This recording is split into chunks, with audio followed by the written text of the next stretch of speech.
जय भीम नमो बुद्धाय। और मुबारक हो मेरे दिल्ली वासियों, बहुत बहुत बधाइयाँ हो आपको।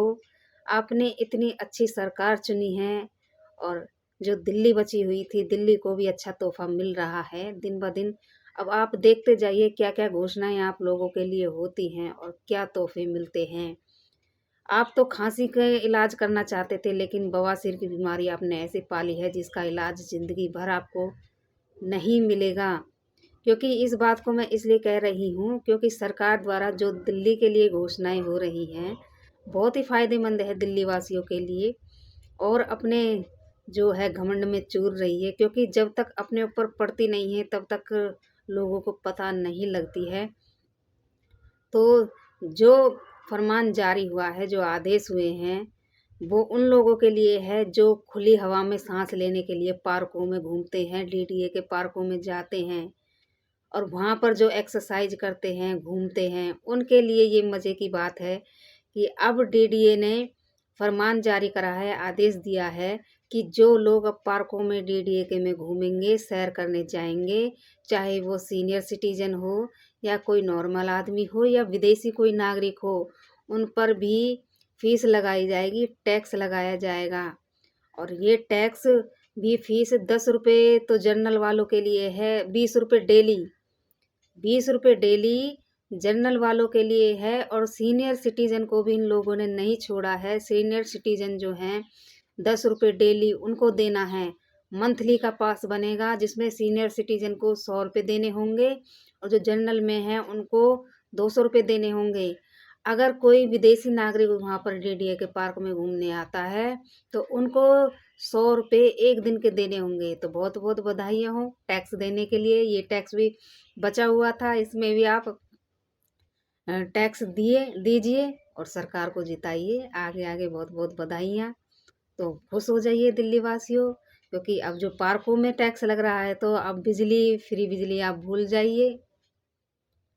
फ्री बिजली आप भूल जाइए और बस जो लेडीज से घूम रही थी ना, सैर सपाटे कर रही थी, फ्री में घूम रही थी बसों में, 1 रुपया नहीं देना पड़ रहा था। अब पैसे भरिए, क्योंकि वो योजनाएं तो केजरीवाल की तरफ से थी जो लागू थी। अब बीजेपी की सरकार है, समझे? तो जिताइए, खूब जिताइए। देखते हैं कितने 2,500 रुपये आपको मिलते हैं बीजेपी की सरकार में, कितना सिलेंडर आपको फ्री मिलता है, कितना आपको स्वच्छ पानी मिलेगा। और सबसे बड़े दोषी तो ये दोनों पार्टियां हैं, कांग्रेस और आम आदमी पार्टी, जो अपने अपने घमंड में, जब लोकसभा चुनाव में आप गठबंधन में लड़ सकते थे, लड़े भी थे, तो आपको इस चुनाव में गठबंधन में क्यों नहीं आए? आप क्यों अपनी अलग ढपली, अलग राह अलाप रहे थे? और उसका नतीजा यही निकला कि बीजेपी की सरकार दिल्ली में बन गई। जिस तरीके से मैंने वोटों के आंकड़े देखे थे, अगर उसका हिसाब लगाया जाए तो बीजेपी की एक भी सीट नहीं जीत पाती, क्योंकि जब गठबंधन में अगर कांग्रेस पार्टी और आम आदमी पार्टी होती तो उन दोनों के वोट मिलाकर इतने वोट बन रहे थे कि बीजेपी के उसके बराबर कुछ भी नहीं थे और एक सीट भी दिल्ली से बीजेपी की नहीं निकल सकती थी। लेकिन बी टीम तो इनको ही कहा जाना चाहिए, क्योंकि जो है अच्छी कंडीशन में जो इनकी वोटिंग नज़र आ रही थी वो इसी वजह से अलग हुई कि अगर ये गठबंधन में होते तो इनकी जो सीटें हैं काफ़ी हद तक निकलती। लेकिन नहीं, इनको ये नहीं करना है। जनता जाए भाड़ में, भुखमरी से मरे, बेरोजगारी से मरे या उनके ऊपर अत्याचार शोषण हो।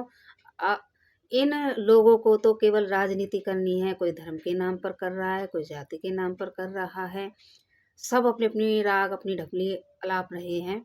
और जो जनता है वो तो पिसी रही है। लेकिन पार्कों में तो गरीब आदमी का कोई काम नहीं है, वो तो जाते भी नहीं है। लेकिन उन लोगों के ये सौगात है जिनको घूमने का शौक है पार्कों में, ताज़ी ताज़ी हवा लेने का, क्योंकि मजदूर तो अपनी मजदूरी पे जाता है, उसको वैसे भी घूमने का टाइम नहीं होता है।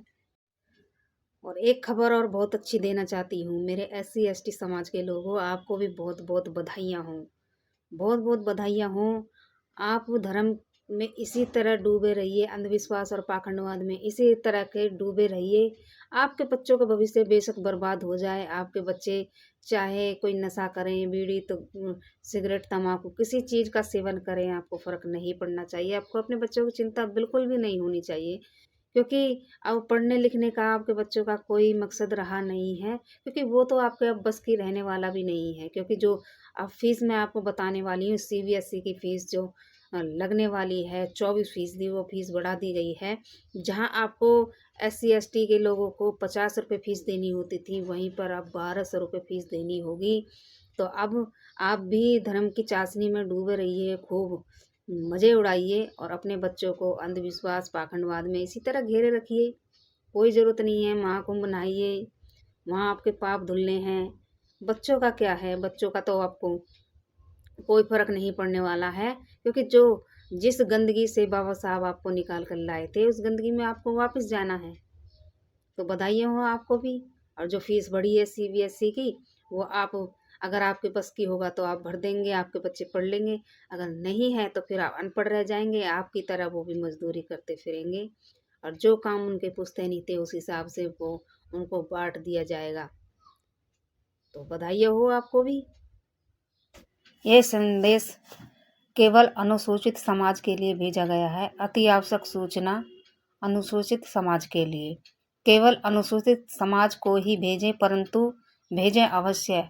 अगर यह संदेश प्रत्येक अनुसूचित जाति तक नहीं पहुंचा तो हमारी यह बहुत बड़ी असफलता होगी। भारत सरकार ने एनपीआर करने की घोषणा की है। इसमें भारतीय नागरिक की जनगणना की जाएगी। अतः आप सभी को अनुसूचित समाज से के जो भाई हैं वो ध्यान रखें कि राष्ट्रीय जनसंख्या रजिस्टर में जाति के कॉलम में सिर्फ अनुसूचित जाति ही लिखना है। कोरी, कमल, दिवाकर, भारती, पासवान, गौतम, दोहरे, कठेरी, निषाद, कोली, चमार, घुसिया, रंगिया, रविदासिया अन्य कोई सरनेम या ना लिखें, ताकि सिर्फ और सिर्फ अनुसूचित जाति ही लिखना है, ताकि आप अपने अनुसूचित समाज के जनसंख्या के आंकड़े सरकार तक पहुँचे कि देश में कितने अनुसूचित जाति के लोग हैं।